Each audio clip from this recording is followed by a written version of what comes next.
Bonsoir, bienvenue à Atelier Librairie, le livre voyageur animé par Fabienne Roch et moi-même Bruno Lalonde.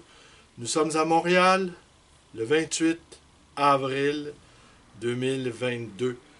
Aujourd'hui, je vous parle de Willem Flusser. Eh oui, Willem Flusser. Né à Prague en 1920, décédé en 1991. Famille d'intello, de confession juive. En 1938, il commence des cours de philosophie. Mais en 1939, occupation nazie, il s'exile à Londres, où il entreprend des études à la London Economic School. Mais les conséquences de l'invasion nazie sont terrifiantes. Toute sa famille est exterminée dans des camps.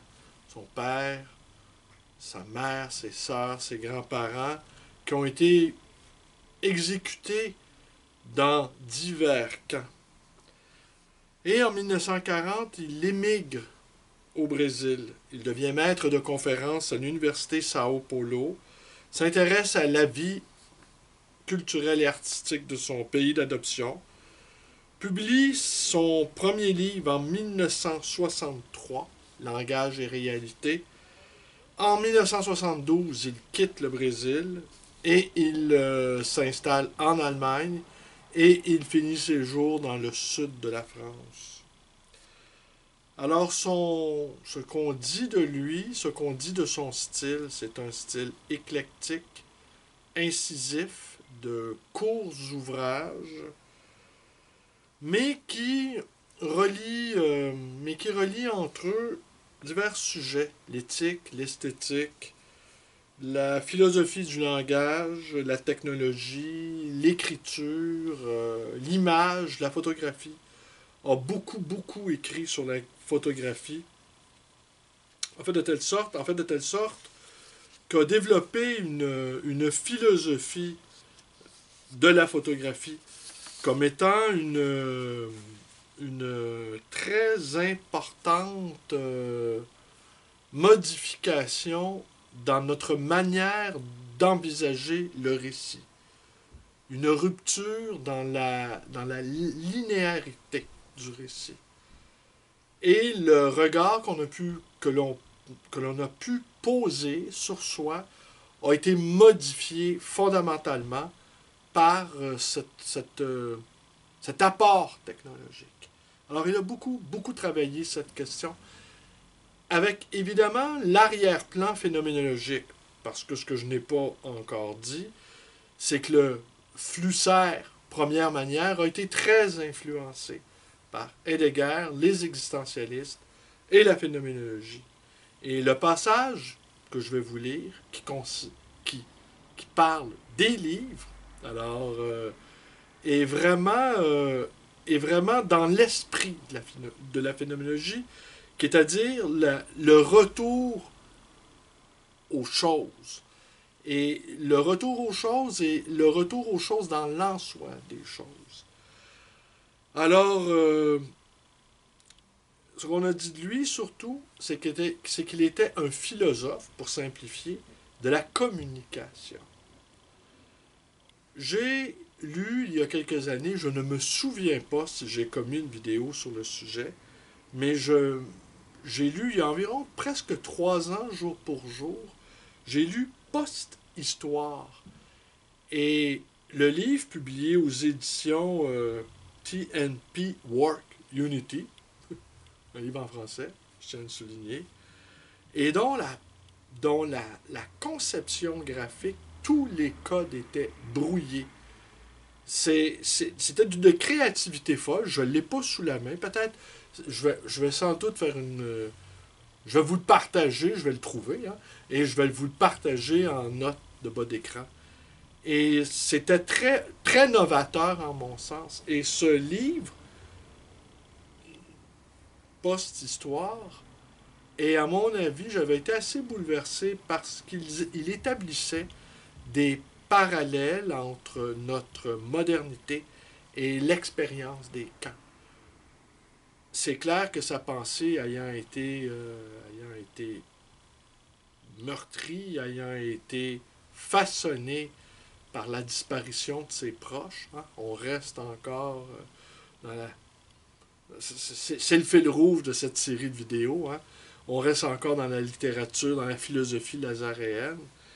Et il fait des parallèles à comment certaines industries culturelles, dans dans leur management, d'ailleurs, il y a des historiens aujourd'hui qui font remonter l'actuel management aux, premiers, aux premières tentatives des nazis de créer un monde extrêmement régi par le chiffre, par les prévisions, par les calculs. Alors lui, dans la post-histoire, il fait des liens entre cette logique technicienne qui gère les rapports humains, qui gère notre rapport à la culture, toujours envisagé dans un but de soit de délassement, parce que le rythme de nos vies étant structuré d'une telle manière que que même nos loisirs, au fond, n'en sont pas.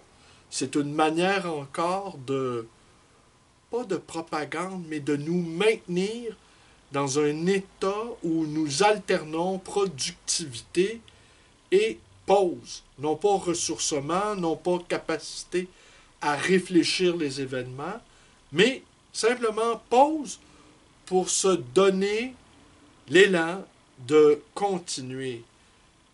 Parfois des tâches bureaucratiques dont on n'arrive pas à trouver la finalité, ou encore des tâches aliénantes au niveau de l'existence, et, et la mise en place d'un système totalitaire soft, où au fond on consent à sa propre aliénation, eh ben, c'était un peu la thèse de son ouvrage Post-Histoire.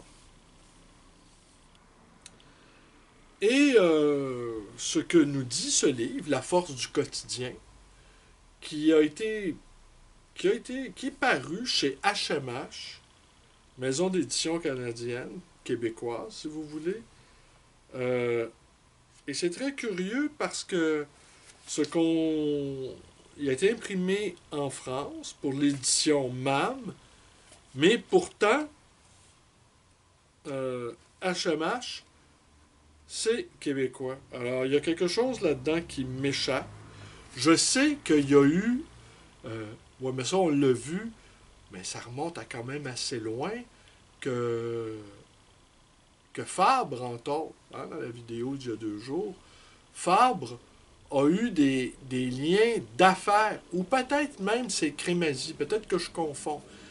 MAM, qui est une maison d'édition religieuse, catholique, c'est soit Fabre ou... parce que l'information, elle a passé, je ne l'ai pas vraiment retenue, mais là, je vois que MAM, eh ben, ah ben voilà, c'est assez énigmatique, en fait. Est-ce que... Oui, donc je vous disais que MAM a eu, que ce soit Crémazie ou Fabre, ils ont eu des liens d'affaires avec cette maison d'édition française catholique. Alors, le livre est imprimé en France, mais HMH, c'est québécois. Alors, ben voilà, le mystère reste entier. Et mon ami Robert Hébert, qui m'a cédé l'ouvrage en question, lui-même, je pense, s'il écoute cette vidéo, va dire « Ah oui, ça lui aura échappé. » Parce que Robert Hébert et moi avons cette caractéristique de nous intéresser à la matérialité de l'objet livre. C'est d'ailleurs le sujet de la vidéo de ce soir. Mais avant, ce que nous dit Wilhelm Flusser, c'est que nous sommes entourés d'une multitude d'objets. Et que ces objets ne nous parlent plus tant ils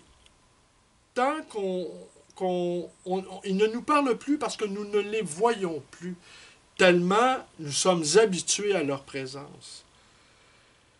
Et ces objets sont en quantité innombrable. Alors, et ces objets, entre eux, agissent comme des médiateurs. Alors, les objets, je ne dis pas que communiquent entre eux, mais se renvoient des signaux entre eux. Et les moyens de communication, même, à l'époque, mais ça reste toujours vrai, les moyens de communication très sophistiqués dont nous disposons sont une manière de ne pas entrer en communication avec autrui. Que la télévision nous dit, par exemple, l'exemple que donne Flusser, par exemple, la télévision nous empêche d'entrer en relation avec notre voisin qui lui-même possède son propre poste de télévision.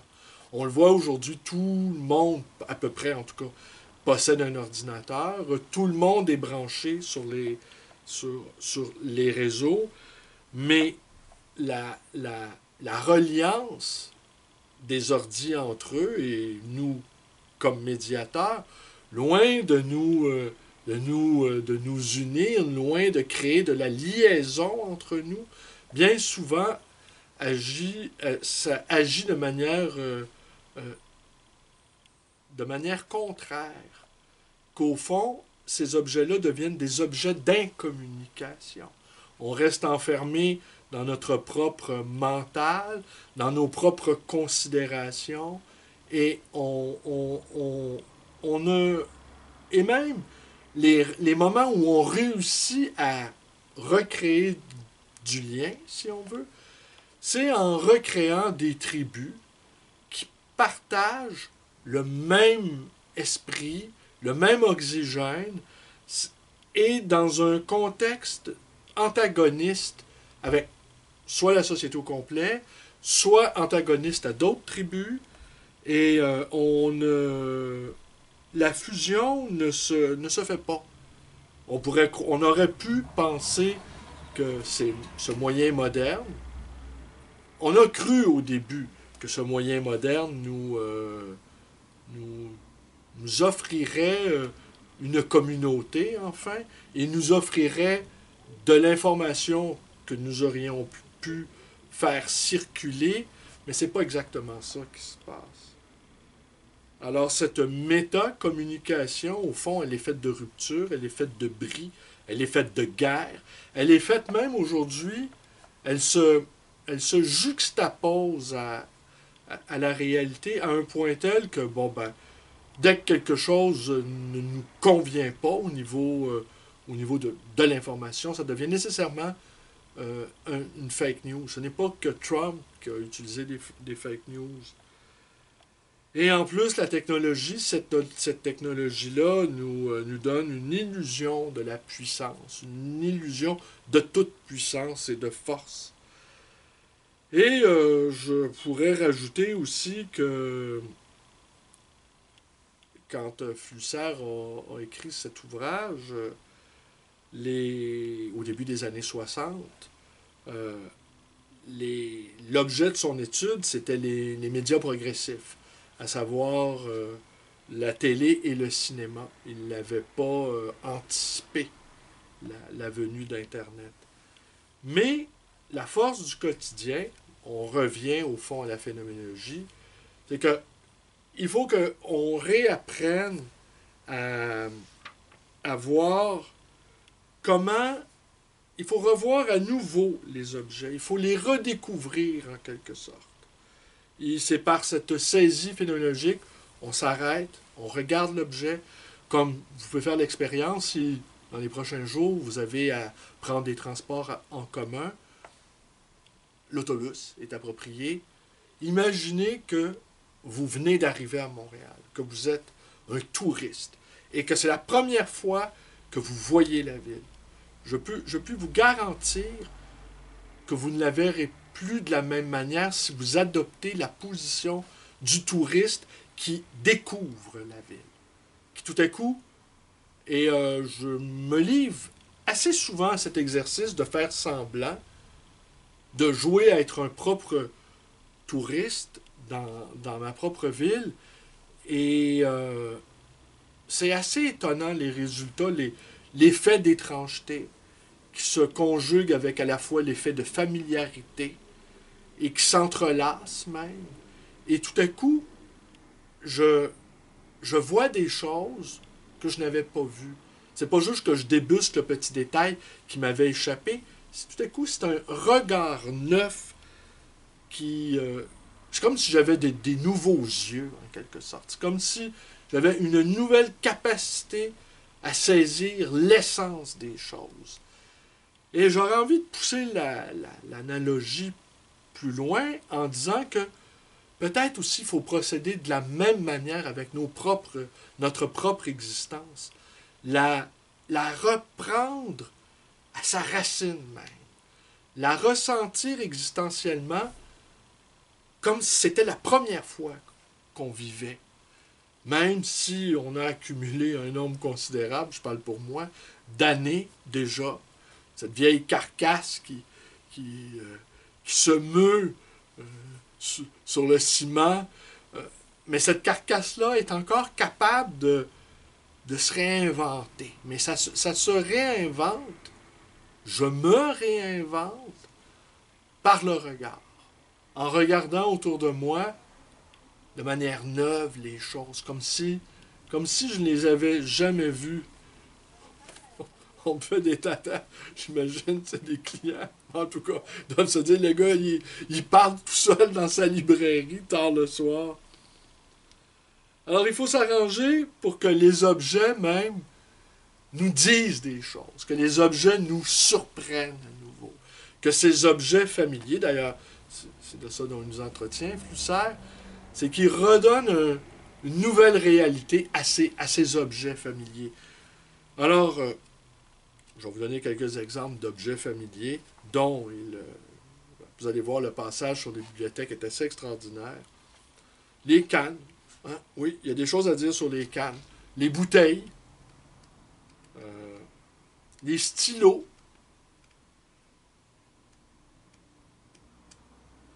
Les lunettes. Les tapis. Les murs. Hein? Les murs.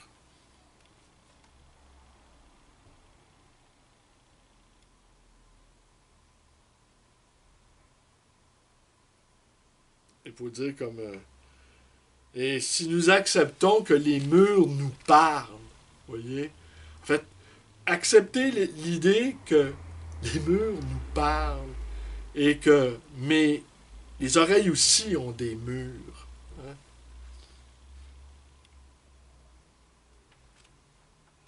Les murs. Les miroirs. Oh, les miroirs. Les livres, voilà. Et le passage en question, vous voyez, il est, je ne sais pas si vous le voyez, il est surligné en orange. Et si je prends juste, c'est assez curieux cette manière de souligner ma route vers ma mort. Confession existentielle. Un humanisme honnête. L'humain comme les livres me ressemble. Ma route vers la mort est jalonnée d'objets que j'ai utilisés et vaincus. Je commence. Regardez dans sa bibliothèque des livres bien alignés. Non pas un livre particulier, mais toute la rangée. C'est comme regarder un étang que l'on connaît par cœur, mais dont la surface trompeuse cache des choses effrayantes. Regarder ainsi les livres procure une sensation de sécurité, comme celle que l'on ressent sur la rive de l'étang, où passe, tout proche, le danger. C'est peut-être pour cette raison que de toutes les pièces de la maison, c'est la bibliothèque qui constitue l'abri le plus sûr. On s'y sent à la fois complètement seul et entouré de tous côtés. Complètement seul parce que protégé par la reliure des livres de toute vision, de tout bruit extérieur. Entouré de tous côtés parce que la couverture du livre, comme la surface de l'étang, peut s'ouvrir facilement, laissant jaillir une myriade de sollicitations. Ce type de situation, c'est le type d'abri idéal. On y provoque volontairement la provocation. Une situation où l'on est entouré d'objets muets, inoffensifs et disponibles. Invitation, si l'on révèle l'objet, il devient une dangereuse invitation à l'aventure. Sinon, il constitue une décoration murale. Est-ce le paradis? Est-ce l'enfer que d'être entouré d'objets que l'on peut modifier à volonté, d'une façon ou d'une autre? C'est l'abri. Devoir, pour une raison ou pour une autre, laisser à la disposition d'autrui sa propre bibliothèque constitue une expérience difficile à accepter. J'ai connu ça il y a quelques années avec des conséquences extrêmement fâcheuses.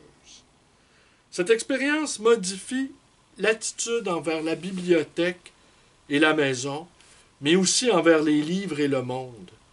On peut essayer d'analyser librement cette présence insolite appelée livre, afin d'en sentir la résonance. Mais on ne pourra jamais répondre à la question « Qu'est-ce qu'un livre ?» L'analyse existentielle tente de distinguer entre l'objet et l'autre.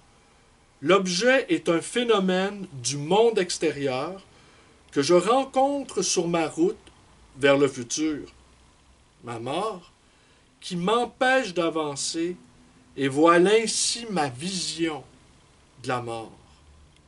La somme totale des objets est le monde objectif. Lorsque je rencontre un objet, je peux tendre la main, le saisir, l'amener à moi, le tenir en main et l'utiliser. Ainsi, je peux l'ôter de mon chemin, le vaincre. Ma route vers la mort est jalonnée d'objets que j'ai utilisés et vaincus. Ces objets résolus sont mon passé, ils ne sont plus des problèmes. Les objets qui m'entourent et que je n'ai pas encore rencontrés sont mon futur. Ce sont mes problèmes. Et derrière eux se tient ma mort. Horizon de toute chose, et qui en soi n'est aucune chose, rien, ce n'est donc pas mon problème. Mais il existe une autre sorte de phénomène dans l'univers extérieur. Des phénomènes que je rencontre, mais que je ne peux ni utiliser, ni vaincre, ni résoudre, parce qu'au lieu de s'opposer à mon cheminement, ils marchent avec moi. Je ne peux pas, en tendant la main vers eux, les appréhender ni les comprendre. Ils ont eux-mêmes tendu la main vers moi, et c'est cette main que je rencontre. Je ne peux donc jamais comprendre cette sorte de phénomène parce que je m'y reconnais. Moi-même, c'est un autre moi. Cette analyse montre que la plupart des gens que je rencontre sont des objets et non un autre moi. Ils sont pour moi des problèmes parce qu'ils s'opposent à ma route et que je tente de les comprendre et de les manipuler. Plusieurs branches de la science, les sciences anthropologiques, m'aident à résoudre ce problème. Plus elles progressent, plus il m'est facile d'écarter les gens de mon chemin pour continuer ma route vers ma mort, que plus rien ne voile.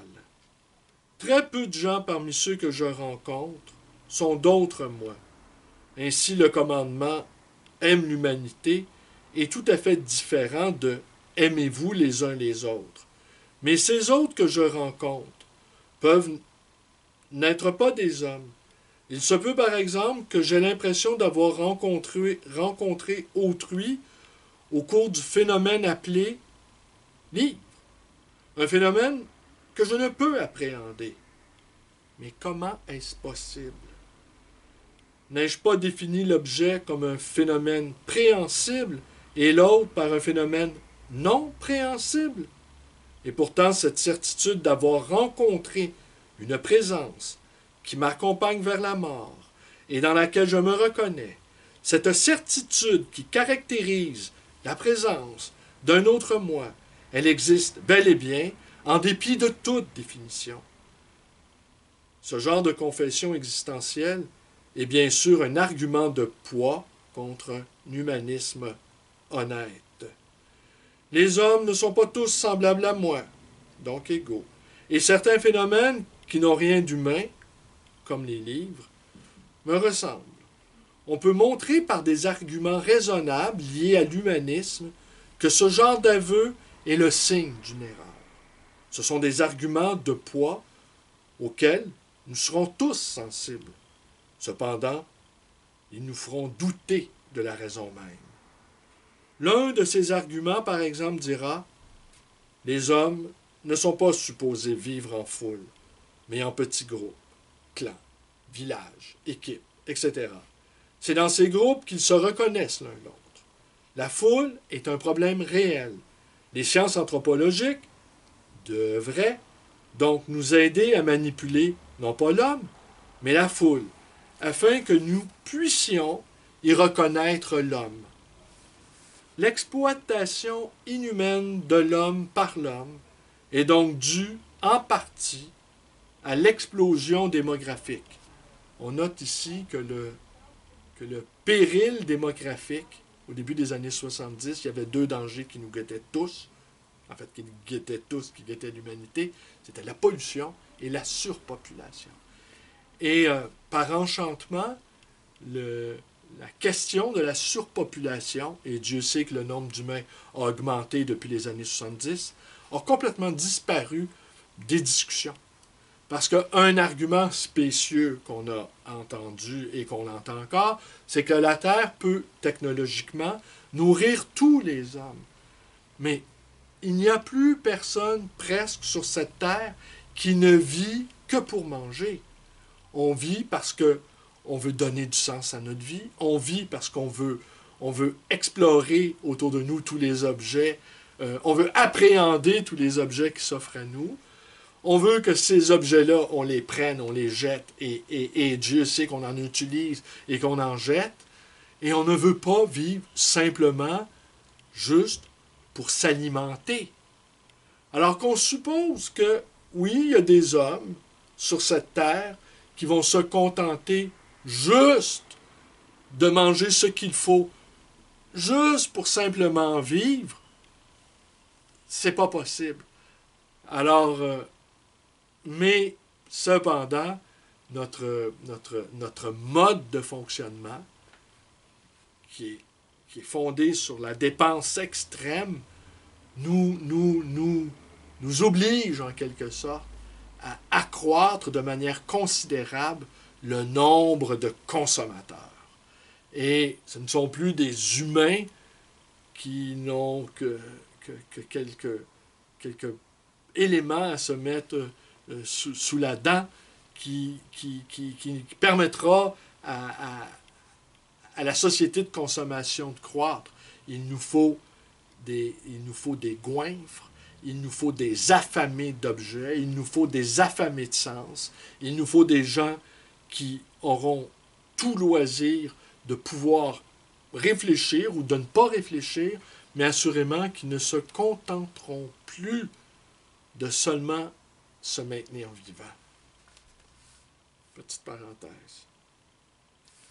L'exploitation inhumaine de l'homme par l'homme est donc due en partie à l'explosion démographique. Mais curieusement, cet argument s'applique aussi bien aux livres. On assiste à un déferlement de livres sans précédent. Ils se transforment en une foule de brochures bon marché que l'on feuillette rapidement, qu'on met dans sa poche et qu'on jette au rebut après les avoir lus. Comme les hommes de nos jours, il existe des petits villages et des équipes de livres, des groupes qui cernent les murs de ma bibliothèque et dans lesquels je me reconnais, Devrait-il exister des sciences bibliologiques pour m'aider à me reconnaître dans la foule des livres? Des sciences qui auraient pour objet non les livres, mais les librairies? Et si l'on peut l'envisager, une telle attitude mérite-t-elle le qualificatif d'humaniste? Ici, on peut citer un argument raisonnable qui est à l'opposé du premier. Il peut s'énoncer ainsi. Le livre est un type d'objet spécifique, c'est-à-dire un médium par lequel certains communiquent avec d'autres. C'est pourquoi, à cause d'une erreur existentielle, on peut croire qu'on se reconnaît dans un livre, là où en réalité, c'est son auteur que l'on reconnaît. Et comme tous les médias de communication, les livres traversent à présent une crise. Il existe à présent des médias plus efficaces et plus appropriés, les mass médias par exemple. Peut-être sommes-nous sur le point de vaincre les livres, comme nous avons vaincu les légendes orales et chanté et les contes de fées. C'est la preuve que le livre n'est qu'un objet destiné à être surpassé comme tout objet dans le monde. L'explosion de livres qui nous submerge est peut-être le symptôme de leur disparition imminente. Mais curieusement, cet argument peut s'appliquer lui aussi à l'homme. On peut dire que l'homme est un type d'objet spécifique, un médium par lequel quelques auteurs avec un grand A, mystérieux, par exemple le transcendant avec un T majuscule, communique avec moi. C'est pourquoi par erreur on peut penser s'être reconnu dans un homme, alors qu'en réalité, c'est dans son auteur grand A que l'on s'est reconnu. Ce type d'argument n'est pas étranger aux religions occidentales. L'amour de l'homme est le médium qui nous relie à l'amour de Dieu. Et c'est dans son rôle de moyen de communication que l'homme traverse actuellement une crise. Il existe maintenant des médias plus efficaces et plus appropriés, comme les ordinateurs. Peut-être sommes-nous sur le point de surpasser l'homme, comme nous surpassons le livre. C'est la preuve que l'homme n'est qu'un objet destiné à être surpassé comme tout objet dans le monde. Cet argument n'est pas étranger à un certain type de darwinisme. L'explosion démographique actuelle préfigure peut-être la disparition imminente de l'homme. Un tel argument est-il anti-humaniste ou montre-t-il au contraire que rien ne vaut une fausse reconnaissance? Que si je me reconnais dans un phénomène quelconque, homme, livre ou autre, ce phénomène est un autre moi sans que je doive lui supposer un auteur caché. En fait, si je rencontre l'auteur d'un livre dans lequel je me suis reconnu, je peux très bien ne pas reconnaître en cet homme l'auteur du livre en question, ni même me reconnaître en lui.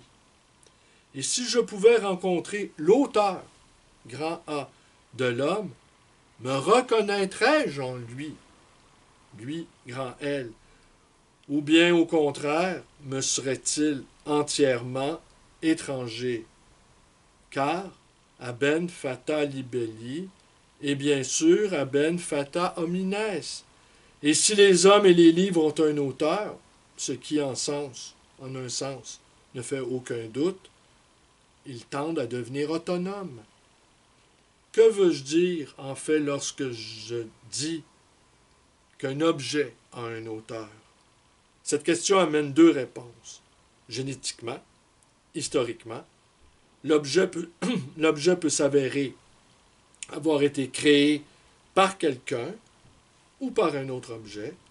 Ce quelqu'un est, dans ce sens, la cause de l'objet supposé avoir un auteur. Structurellement, formellement, l'objet peut s'avérer avoir été chargé d'un but par quelqu'un ou par un autre objet. En ce sens, on y voit une intention de la part de l'auteur. Si je m'en tiens à la première réponse, il est évident que les hommes et les livres ont un auteur. Il n'existe aucune chose qui n'ait pas de cause, ce qui revient à dire que les hommes et les livres sont évidemment des choses. Mais si je choisis la seconde réponse, l'existence de l'auteur, de l'homme ou du livre, devient beaucoup moins évidente. L'autonomie de l'un et de l'autre prend une singulière importance. On peut dire de l'homme et du livre qu'ils ont l'intention, qu'ils montrent, qu'ils signifient quelque chose. Mais on peut difficilement affirmer que cette signification est exactement celle que leur aurait donnée l'auteur. Chez l'homme, par exemple, l'information génétique, apportée par un auteur, conditionne son porteur à certains schémas. Dans cette mesure, on peut y voir une intention. Mais les conditions sont telles que les variations sont presque infinies. Dans ce sens, c'est le porteur de l'information lui-même qui lui donne un sens. Dans cette mesure, on peut dire qu'il en est l'auteur. On peut tout aussi bien dire la même chose des livres, sans aucune résonance anthropomorphique. Les pages d'un livre contiennent une information mise là par son auteur. Mais il s'agit, dans une certaine mesure, d'une information ouverte. Et c'est pourquoi le sens d'un livre peut être entièrement différent de celui projeté par l'auteur. Dans une certaine mesure, l'homme et le livre sont autonomes. C'est là le sens de l'expression « aben fata ». Et puisque moi-même, abeo fatum, je peux me reconnaître en eux, peut-être sont-ils d'autres moi. Les hommes, les livres et certains autres phénomènes peuvent être considérés comme des chiffres. On peut les lire, c'est-à-dire tenter d'en déchiffrer la signification. En ce sens, ils sont des énigmes. Et c'est ce que nous entendons par reconnaître la découverte d'un objet en tant qu'énigme. L'univers des objets, l'univers objectif, ne contient pas d'énigmes, mais des problèmes. La différence est que si je résous un problème, il disparaît. Mais si je résous une énigme, son sens demeure. Il n'y a aucune signification derrière le mot objectif. Ceci explique les nombreuses tentatives visant à considérer le monde comme un livre et à le lire comme une énigme. Car il est difficile d'accepter que le monde des objets n'ait pas de sens. Le monde en tant que livre, ce concept connu de l'islam, de la Renaissance et peut-être même du XVIIIe siècle, et qui pousse les scientifiques à découvrir une signification derrière l'objet, les mathématiques ou tout autre message caché là par l'auteur, porte en soi son échec.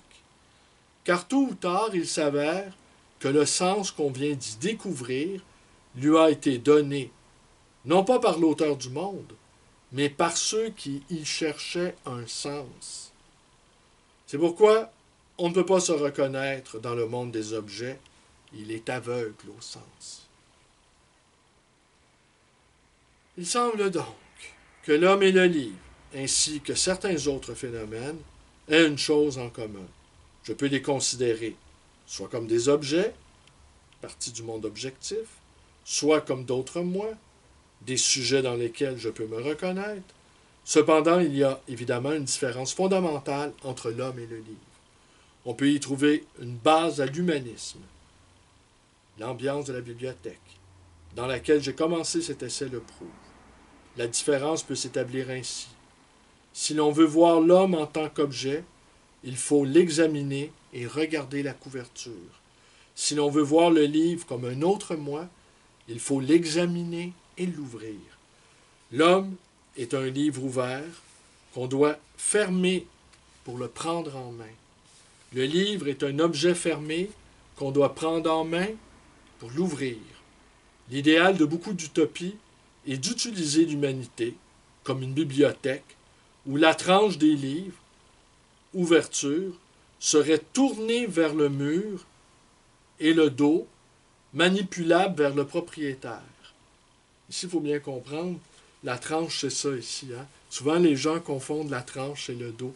Alors, la tranche, elle est vissée au mur, et le dos, il s'offre à son propriétaire, tandis que la tranche, d'une certaine manière, appartient au mur. L'homme, donc je reprends un peu la phrase, l'idéal de beaucoup d'utopies est d'utiliser l'humanité comme une bibliothèque où la tranche des livres, l'ouverture, serait tournée vers le mur, et le dos, manipulable, vers le propriétaire. L'homme, dans de telles utopies, est censé devenir une décoration murale.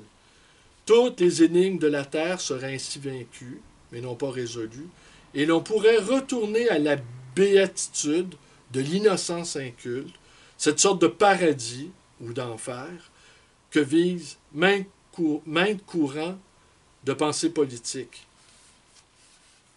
Revenons à présent à la bibliothèque, au sentiment de sécurité qu'on y éprouve face à un danger latent et à la sensation d'abri qui s'y rattache. C'est dans une bibliothèque, devant les murs couverts de livres, qu'on fait l'expérience de l'utopie, de l'histoire dans sa plénitude et sa maturité. Il n'est plus nécessaire de juger, de condamner, ni de brûler les livres, ni les hommes. Ce sont de belles décorations murales, mais bien sûr, il y a un revers à cette médaille. On ne se reconnaît dans rien, on est complètement seul. Si l'on veut rompre cette solitude, il faut prendre un livre, l'examiner et l'ouvrir. Mais alors, l'histoire recommence avec tous ces terribles dangers. Et si l'on en vient à se reconnaître dans ce livre la question « Qu'est-ce qu'un livre ?» se pose de nouveau sans réponse. C'était du lourd, hein, ce soir, c'était du lourd. On va y réfléchir à tout ça, n'est-ce pas? Je vous remercie d'être avec moi, portez-vous bien et à demain.